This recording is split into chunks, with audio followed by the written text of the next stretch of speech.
15 दिनों तक ब्राह्मण भोजन की प्रक्रिया है, वो क्यों होता है? क्या इसका महत्व है? पूरे भारतवर्ष में जो सनातनी हैं उनके लिए पितरपक्ष में खास करके ये 15 दिन जो होता है आश्विन का, उसमें कराना आवश्यक हो जाता है। यूँ तो पितरों को प्रत्येक दिन जल देना चाहिए, 365 दिन ही सनातन धर्म में। जिनको संभव नहीं हो पाता है उनके लिए ये 15 दिन निश्चित किया गया है। पक्ष होता है, 15 ठो तिथियाँ होती हैं, उस तिथियों में पितरों को जल देना आवश्यक हो जाता है।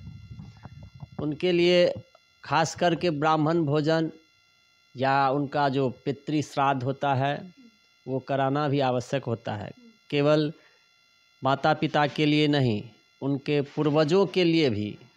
मातृपक्ष और पितृपक्ष, मातृपक्ष हो गया जो उनका नाना परनाना नानी इत्यादियों को पिंडदान दिया जाता है, और पितृपक्ष में पिता पितामह प्रपितामह वृद्ध प्रपितामह पितामही प्रपितामही दादी परदादी, इसी तरह सबको जल दिया जाता है। और पक्ष में 15 दिन ब्राह्मण भोजन कराना आवश्यक है।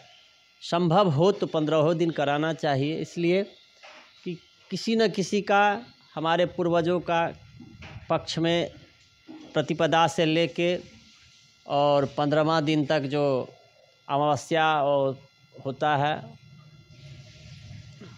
वहाँ तक किसी न किसी का मृत्यु हुआ ही होगा, इसलिए उनको ब्राह्मण भोजन कराना आवश्यक है। मतलब जैसे अगर 15 दिन का पक्ष होता है तो उस 15 दिन में आपके पूर्वजों की मृत्यु जो होता है तो उनको प्रतिपक्ष में ब्राह्मण भोजन या लोगों को खिलाकर उन्हें एक याद करें, या फिर उनको साल भर का खाना दिया जाता है, यही माना जाता है? उनको साल भर का भोजन दिया जाता है क्या, जो इस समय में पितृ हमारे पूर्वज जो हैं पक्ष में, पितर पक्ष में जल के लिए आते हैं, और वो जब हम उनको पिंडदान करते हैं तो वो उनका भोजन हो जाता है। भोजन में, भोजन करने के बाद, जल पीने के बाद हमको आशीर्वाद दे के जाते हैं। हम लोगों को, जो हमारा धर्म को मानते हैं सनातन धर्म में, वो हमको आशीर्वाद दे के जाते हैं। हम सबको आशीर्वाद दे के जाते हैं। जल ही जीवन है